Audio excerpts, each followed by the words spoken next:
गई ना कि पव के फंदे फिरे उदासी जोगी जति कृतज्ञ सन्यासी। यहाँ तो फंदा लगाया जा रहा है भी, आप अपने में उतर क्यों नहीं पा रहे हैं? एक आदमी को दिया जाए बैठ जाओ ध्यान में तो क्या कहता है, अरे भाई मेरा तो ध्यान नहीं लगता।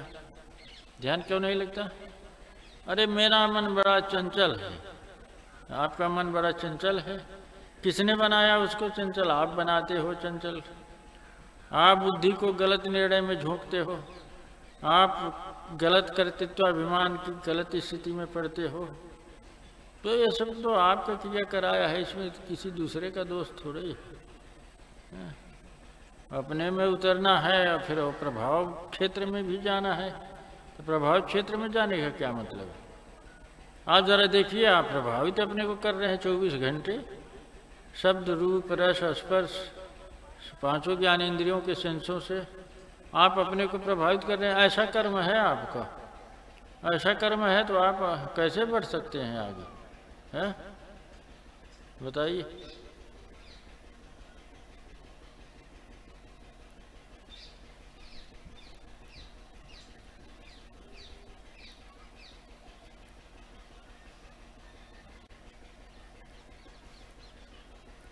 हेलो,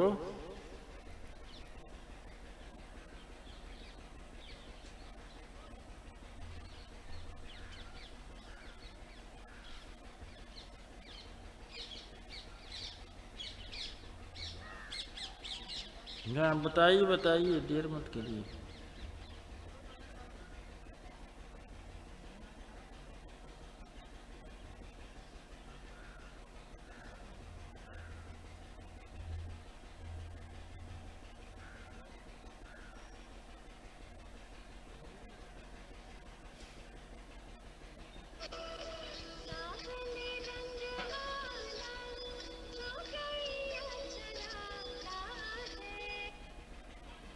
क्या फोन किए हो? हेलो, क्या फोन किए हो?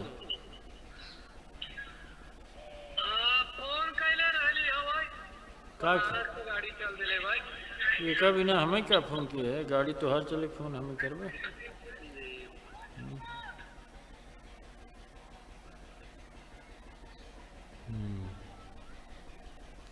बताइए बताइए।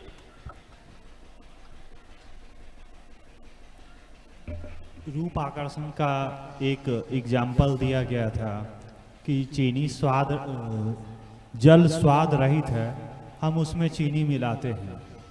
तो मेरे अंदर एक इसके प्रति फिर से पुनः एक बात हमारे अंदर से आती है कि ठीक है, मैंने इस बात को समझ लिया कि रूप जो है निरपेक्ष है, जल जो है स्वादहीन है, गंधहीन है, पर चीनी भाव रूपी चीनी हम उसमें डाल रहे हैं।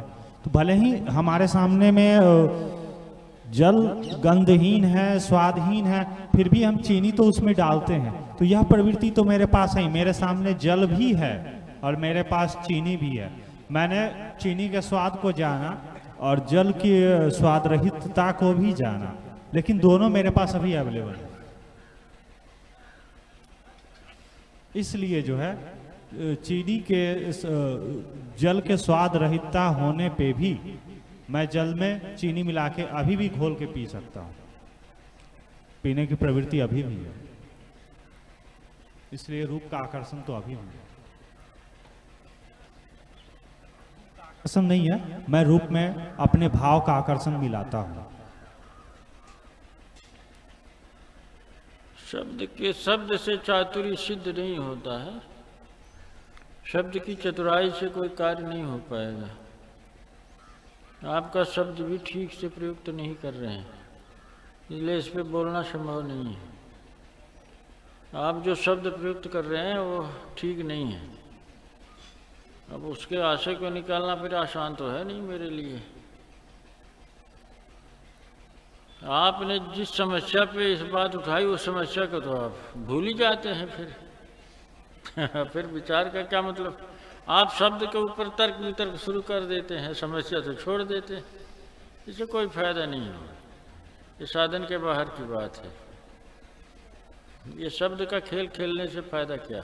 समस्या थी रूप की आसक्ति, रूप का आकर्षण। रूप की आसक्ति थी, तो आपने रूप को वस्तु सिद्ध जब समझा तब आपने कहा कि रूप से समस्या है।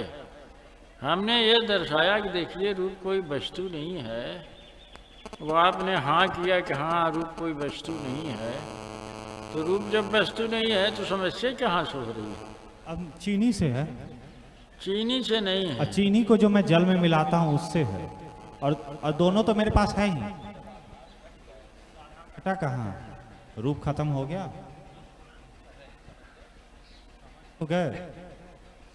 समझ गए तो आधार खत्म हो गया ना, भाव की पूर्ति कैसे होगी? आप मिलाएंगे कहाँ जब जल है नहीं तो चीनी है नहीं, किसमें ऐसा कहाँ है? जल नहीं, स्वाद रहित है, जल नहीं है, ये कहाँ था? जल स्वाद रहित है, गंध रहित है, पर जल तो है। आप शब्द चातुर्य में मत जाइए। आप कह रहे हैं कि रूप कहाँ चला गया? अरे रूप है ही नहीं है तो चला कहाँ जाएगा? आपके लिए है, आप स्वप्न के हाथी को कहते कि है, हम कहते हैं स्वप्न का हाथी है ही नहीं। आप काहे परेशान हैं, काहे खुश हैं? कोई चढ़ता है तो खुश होता है, कोई डरता है तो भागता है। हम कह रहे हैं सो है ही नहीं, उस पर विचार क्या करना, उस पर क्या? जब रूप से संबंधित बात खत्म हो गई तो रूप नहीं है तो किसमें आप भाव कैसे खड़ा करेंगे? रूप से के संबंधित गुण की बात खत्म हो गई। रूप से संबंधित गुण, जैसे अगर जल की बात की गई थी तो उसके गुण में स्वाद रहित, गंध रहित, उसी तरीके से रूप की चर्चा चली तो रूप हमें आकर्षित करता है, यह बात नहीं है। मैं रूप से आकर्षित होता हूँ, लेकिन रूप तो है ही नहीं। रूप कहाँ है भाई? रूप कहाँ है? रूप है वस्तु का, वस्तु है वो रूप का होने का अर्थ है कि वो वस्तु है। आप कोई उदाहरण दे सकते हैं अगर ऐसे नहीं समझ में आ रही? रूप अगर है तो वो कोई वस्तु नहीं है, वो माइंड मैटर है। वो माइंड मैटर में तो अब मिथ्या द्रव्य में आप कैसे उसको घोलेंगे? तो आपकी चीनी भी मिथ्या होगी। बोलिए, दोनों काम आपका मिथ्या ही है। जब रूप का विज्ञान समझेंगे तो कोई औरत, क्योंकि रूप को आपने औरत या मर्द से जोड़ा हुआ है, प्राणी या वस्तु से जोड़ा है। रूप को वस्तु या प्राणी से जोड़ा है ना, तभी तो आसक्ति दिखाते हैं। आप रूप पे आसक्त हैं, जरा इसका उदाहरण दीजिए। रूप पे कोई आसक्त भी होता है? वो कहता है नहीं ये औरत बड़ी सुंदर है, ये मर्द बड़ा सुंदर है। तो औरत पे आसक्त होता है कि मर्द पे आसक्त होता है, वो वस्तु पे आसक्त होता है, क्योंकि रूप को वस्तु से जोड़ के वो देखता है। और हमने ये समझा कि देखिए ऐसा कुछ नहीं है। आप अगर ऐसा कहते हैं कि रूप, किसी का रूप सुंदर है, तो ये तो गलत बात है, ये आप समझ ही नहीं रहे। और आप ही के लिए नहीं तो सारे लोगों के लिए बात कही गई। जो लोग जो श्रृंगार करते हैं वे निर्वाण के रास्ते पे नहीं हैं। जो श्रृंगार करते हैं, चेहरे को सजाते हैं, शरीर को सजाते हैं, तब कुछ लोगों ने उदाहरण दिया कि भाई तो राधा और कृष्ण के यहाँ क्या चलता था। देखिए वो प्रकरण भी भिन्न है।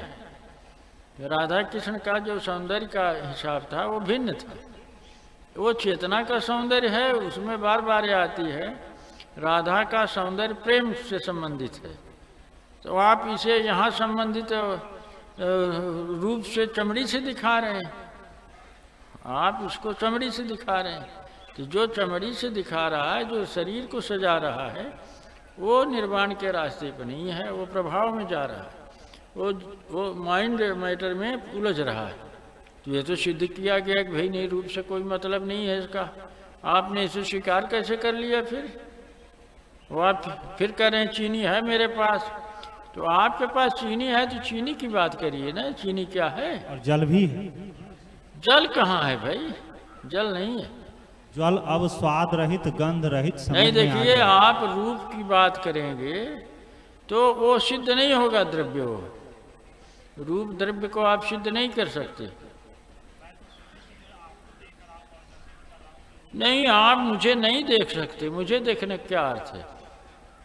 आप सदैव गलत शब्द प्रयोग कर रहे हैं। आपसे चर्चा करने का कोई अर्थ नहीं बचेगा। आपको चर्चा से बाहर किया जा सकता है। आपको होश में आ जाना चाहिए ना, ऐसे थोड़ी चर्चा होती। आप मुझे देख रहे हैं, इसका क्या अर्थ होता है? आपको भाषा का कोई ज्ञान मर्यादा नहीं है। एक बार कहा गया, 2 बार कहा गया, 3 बार कहा गया, 10 बार कहा गया। आप कहते हैं आपको हम देख रहे हैं, मुझे कैसे देखेंगे आप? मैं रूप हूँ, मुझे आप आँख से कैसे ग्रहण करेंगे? मैं रूप हूँ जो ग्रहण करते हैं। जस्ट मैं चैतन्य हूँ, चेतना को आप कैसे आँख से ग्रहण करेंगे? क्या संभव है आपके लिए? मैं आनंद रूप हूँ, कैसे आप ग्रहण करेंगे आँख से? आप शरीर देखते हैं, आप शरीर देख सकते हैं, और शरीर देखा नहीं जाता है, वो जेनेटिक प्रभाव है। आपकी जेनेटिक स्थिति है कि आप बार बार कहेंगे मैं आपको देखता हूँ, मुझे कैसे देख सकता है कोई? अरे भाई, इन चमड़े के आँखों से मेरा शरीर देखा जाएगा कि मुझे? तो आप शरीर देख रहे हैं कि मुझे देख रहे हैं? तो आप उल्टा कर रहे हैं, शरीर और मुझे एक कर रहे हैं, और मैं उसी का भेद करने में लगा हूँ। नहीं, मैं शरीर नहीं हूँ। आप क्या बार बार कहते हैं मैं आपको देख रहा हूँ, मैं आपको सुन रहा हूँ? मुझे आप कैसे सुन सकते हैं? आप अपने अर्थों को मेरी वाणी पे आरोपित कर रहे हैं। अभी अभी हमने कहा कि आप सारे धर्म मजहब के लोग अक्सर यही कर रहे हैं। वो बुद्ध को थोड़े ही सुनते हैं, बुद्ध को नहीं पढ़ते, वो अपने अर्थों का आरोपण करते हैं। वो नहीं, मैं बुद्ध की वाणी का अध्ययन कर रहा हूँ। कैसे आप अध्ययन कर सकते हैं बुद्ध की वाणी का? कोई उपाय है आपके पास? उपाय भी तो आप जरा समझ लीजिए, कैसे करेंगे ये सब काम? आप गीता पढ़ने लगते हैं, कैसे पढ़ेंगे गीता कृष्ण के बगैर? आप अपने को बुझा रहे हैं बस। आप जागृत पुरुष के पास न जाके आप किताब में उलझ रहे हैं। गीता, रामायण, भागवत, कुरान, बुद्ध, धम्मपद और सब ग्रंथों को लेके बैठ जाते हैं। आप भूलते हैं बगैर जागृत चेतना के इसका मतलब क्या है? इसका कोई मतलब नहीं निकलने वाला है, क्योंकि किताब आपको नहीं जगा सकती है। आप बड़ी कोशिश करेंगे तो भावनाओं का परिणाम ही आपके सामने होगा, वो भी आपके हिसाब से होगा। आपका हिसाब तो स्पष्ट है। इसलिए ये कहना सीधे सीधे ने मैं आपको देख रहा हूँ, जब आप मुझे देखते ही हैं तो मुझसे चर्चा करने कोई अर्थ ही नहीं है। फिर तो आप मुझे देख लेते हैं, आप मुझे सुन लेते हैं, तो मुझसे चर्चा करने क्या आवश्यकता है भाई? मैं तो आनंद स्वरूप हूँ, चैतन्य रूप हूँ। तो मेरे चैतन्य को देखने का क्या अर्थ? तो फिर भी गलत बात है। चैतन्य को देखने का कोई अर्थ नहीं है। देखने में सदैव वस्तु द्रव्य चाहिए, तल का निर्माण होना चाहिए। चेतना ने कौन तल का निर्माण किया है जिससे आप उसे देखेंगे? आपको पता है साइंस का, चेतना से किसी तल का निर्माण नहीं हुआ है। इसलिए चेतना को देखने की बात कहना बंद कर दीजिए। और शास्त्रों में भूल भरी बातें भी लिखी हुई है, ना समझने वाले लोगों ने लिख दिया है, अर्थाने वाले लोगों ने, तो उसके जिम्मेदार हम थोड़े ही हो जाएंगे। इसलिए रूप द्रव्य की बात आप करते हैं तो मिथ्या द्रव्य है, वो वस्तु के तल से संबंधित है। जैसे सोना है, उसे काले से रंग दीजिए तो काला किरण जारी, सफ़ेद से कर दीजिए, पेंट कर दीजिए, सफ़ेद जारी। तो क्या सफ़ेद पेंट से सोना सोना नहीं रह गया? वो सफ़ेद में भी सोना है, काले में भी सोना है, पीले में। अब अगर आप ये तर्क देते हैं कि कोई रंग न हो तब भी सोना हल्का हल्का पीला होता है, देखिए सोना पीला उला नहीं होता है। सोना से जो तल बनता है उससे वो किरण वापस जाती है। आप उस किरण को लेके आरोपित कर रहे हैं कि सोना पीला होता है। यह तो व्यवहार के लिए ठीक है, सोना पीला होता है, तो पीले वस्तु से आपको सोने का भ्रम हो सकता है। लेकिन आप सावधान रहिए कि पीले रंग में सोने का अलावा भी कुछ हो सकता है। अब तो आप धोखा खा जाएंगे। इसलिए वस्तु के रंग से उसके गुण को आंकने की कोशिश मत करिए। क्लियर करने के लिए एक अनुमान है व्यवहार में, हाँ इसका रंग ऐसे होता है, इसका स्वाद ऐसे होता है। हाँ, वस्तु के गुण को परखा जाता है, इसका स्वाद ऐसे होगा, गंध ऐसे होगी, रंग ऐसे होगा, हाँ ऐसे वैसे उसे पकड़ा जाता है। लेकिन ठीक ठीक वही चीज़ें आप दूसरे में अगर पा जाए तो कह देंगे कि भाई ये दोनों द्रव्य एक समान है, दोनों द्रव्य एक समान है, ये भी सोना है, ये भी सोना है। तो चैतन्य के संदर्भ में क्या मतलब है ये सब बात जो आप कह रहे हैं? मैं आपको देख रहा हूँ। अगर आप मुझे देखते हैं तो कोई प्रश्न ही नहीं बचता फिर, अब तो वही हरि बोला ही बचता है, हाँ, आनंद ही बचता है। फिर जो मुझे देखता है वो प्रश्न क्या करेगा, वो तो प्रश्न नहीं कर पाएगा। फिर जो मुझे नहीं देखता है वो प्रश्न पूछता है कि आप क्या हैं, आखिर आप क्या हैं, बताइए आप क्या हैं। हाँ, अरे भाई ठीक है, हम क्या हैं, इसे जानने के लिए आपको प्रभावों से मुक्ति चाहिए। अभी आपका चित्त, आपकी चेतना अटकी हुई है शब्द रूप रस स्पर्श गंध में। इसके आगे जाइए, कर्मेंद्रियां आएगी, फिर अंतःकरण आएगा, सब में उलझी हुई चीजें हैं। तो अब एक चीज को आपने लिया, वो भी क्लियर नहीं किया। तो आप नहीं क्लियर करेंगे तो फिर जिए, फिर यहाँ जीना ही पड़ेगा। और लोग जी रहे हैं, आप भी जिए, फिर क्या कर रहा है। तो हमसे पूछेंगे तो हम कहेंगे कि भाई ये जीवन कोई जीवन नहीं है, ये तो दुख का मार्ग है ना, ये मोह माया का मार्ग है। मोह में ज्ञान होता नहीं है। अब कोई नहीं कि हम समझ जाते हैं मोह कर, ये मोह को समझ जाएंगे तो मोह खत्म हो जाएगा। मोह फिर खत्म हो जाएगी। समझ जाने का परिणाम है कि मोह खत्म हो जाएगी। अब मोह खत्म नहीं हो रहा तो समझ क्या गए आप। रूप के विज्ञान को समझने के बाद रूपा शक्ति खत्म हो जाएगी, तुरंत खत्म हो जाएगी, एट वंस, सडन पाथ में है। जो कहता है व्यक्ति कि मैंने समझ लिया तो तुरंत खत्म हो जाएगी। उसके लिए कोई चीज़ सुंदर और कुरूप नहीं होती। वो ये भी नहीं कहेगा कि कोई ये कुरूप चीज़ है, कोई सुंदर चीज़ है। कोई चीज़ सुंदर कुरूप होती ही नहीं। अगर फिर हम कहते हैं हम समझ गए, फिर भी कुछ सुंदर लगता है हमें, तो क्या समझ गए, फिर नहीं समझे। फिर हम श्रृंगार के चक्कर में पड़े रहते हैं, सजावट के चक्कर में पड़े रहते हैं। तो ये सजावट का चक्कर जो है ये बताता है कि ये समझना संभव नहीं, समझ नहीं रहा। तो पहले ही बात हुई कि प्रभावित करने की क्या कोशिश हो रही है, क्यों प्रभावित करने का चक्कर है। बालापन तन खेल के वायु युवा में भोग, श्रृंगार करना काम के अधीन है। अगर ये श्रृंगार करना प्रेम के अधीन है तो ये विषय बहुत कठिन होगा।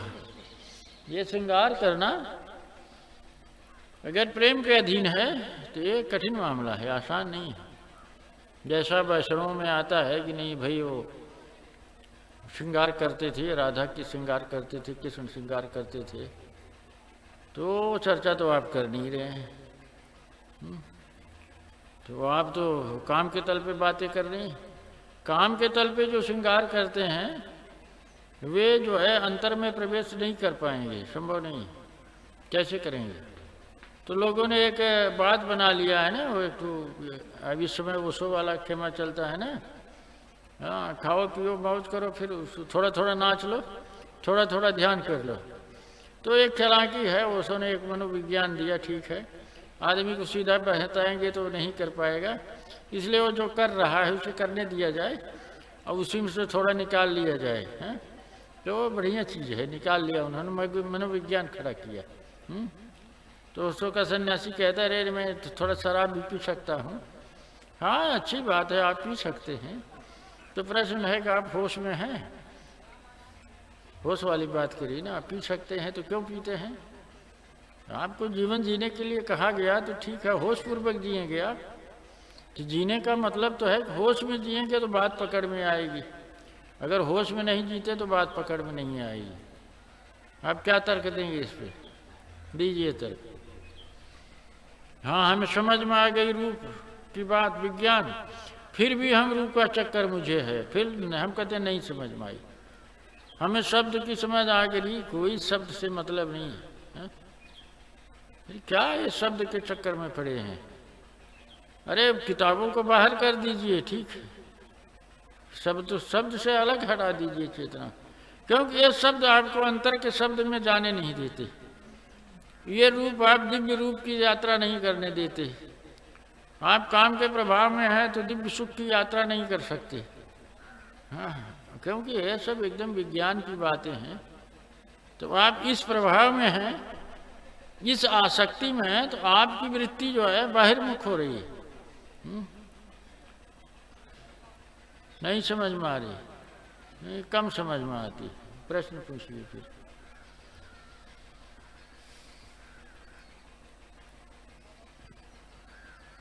जी यही स्थिति है। ये जरा लाइट बंद कराइए इसको,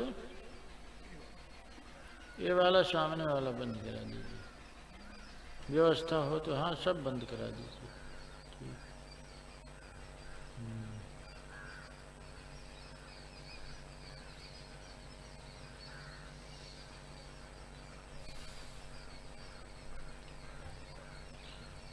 रूप जो है ये,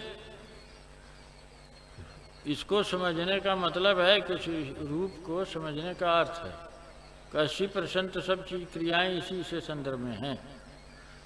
जो मूलाधार की स्थिति है वो सूक्ष्म शरीर की स्थिति जो है उसका सेटअप हुआ है स्थूल शरीर से। स्थूल शरीर से सेटअप में है मूलाधार और सूक्ष्म शरीर, आज्ञा चक्र सब सेटअप में है। तो आज्ञा चक्र चेहरे को प्रतिबिंबित करता है, तो चेहरे से का जो प्रतिबिंबन है ये मूलाधार को दर्शा रहा है। तो आपके चेहरे से ये पता लगता है कि मूलाधार की स्थिति क्या है, ऊर्जा की स्थिति क्या है, ये चेहरा आपका बताता रहता है। मूलाधार पे ऊर्जा की क्या स्थिति है ये चेहरे से पता लगता है। वो संस्कारों का पता ऐसे लगता है चेहरे से, आप देखिए सब पता लगता है। ये जो सूक्ष्म शरीर जो स्थूल शरीर से अभिव्यक्त हो रही है इसका पता लगता है। तो भैया आप समझदार हैं तो देख लीजिए आपका संस्कार भूमि कैसे है।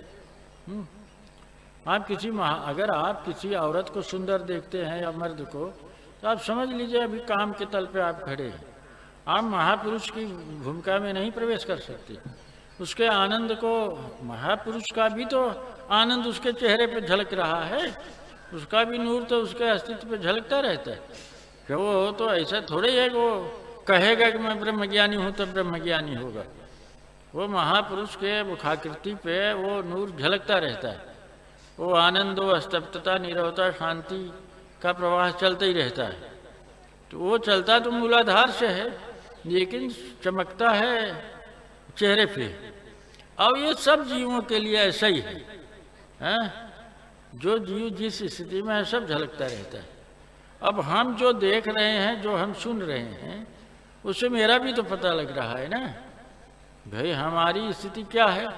हम महापुरुष के पास जाते हैं, हम कुछ पकड़ ही नहीं पाते। हम कहते हैं हमें रूप सुंदर लगता है, तो रूप की चकाचौंध में आप जिए फिर। हाँ, आप रूप की चकाचौंध में क्या पाएंगे फिर। अरे ये बताइए कि रूप किस चीज को अभिव्यक्त कर रहा है, आप क्या देख पा रहे हैं। और बारीक जाना है तो रूप क्या किस चीज को अभिव्यक्त करता है, कुछ करता है कि नहीं करता है। रूप से कुछ अभिव्यक्त होता है कि नहीं होता है। नहीं, ऐसा नहीं है, भावनाएं अभिव्यक्त होती। हम कह रहे हैं कि मूलाधार की स्थिति स्पष्ट हो रही है। आगे तो आप चर्चा करेंगे तभी होगी, ऐसे थोड़े ही है। ये प्रवचन के विषय नहीं है सब चीज़ें, और इसे इस तरह से नहीं समझा जा सकता जिस तरह से आप प्रश्न कर रहे हैं।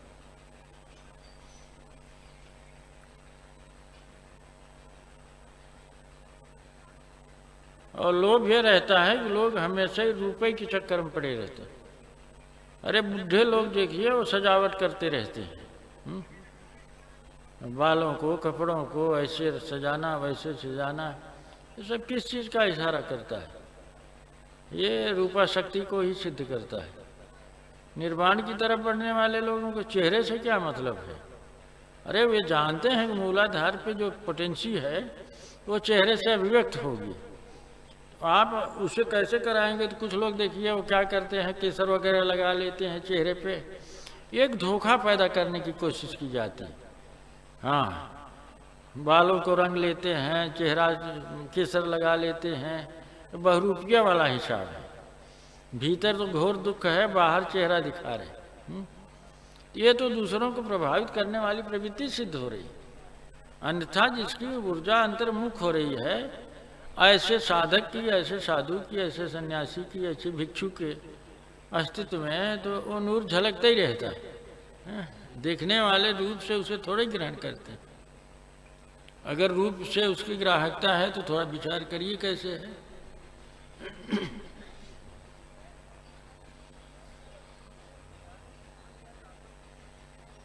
अब आप अपनी ग्राहकता विचार नहीं करेंगे बस तो टहलिए फिर। आप विचार करें या ना करें, आपकी जो ग्राहकता है सो ही ग्रहण करेंगे। आप नहीं विचार करें तो क्या, आपकी जो ग्राहकता विकसित हुई है, जो या जहाँ तक पहुँचे हैं, तो वही तो ग्रहण करेंगे। ये काम के तल पे खड़ी चेतना क्या बताएगी? ये बताएगा कि ये चीज़ बड़ी ये प्राणी बड़ा सुंदर है। वो सुंदर उंदर कुछ नहीं जानता, वो एक जेनेटिक स्थितियाँ हैं, वो मूलाधार को स्पष्ट कर रहा है कहाँ ऊर्जा की पोटेंशियल है। वो पगलाया हुआ है एकदम से।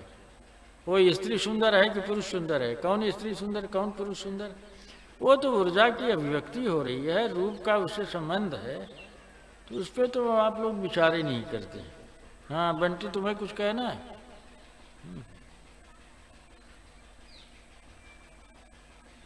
बंटी सुन रहे हो कि नहीं? समय हो गया है।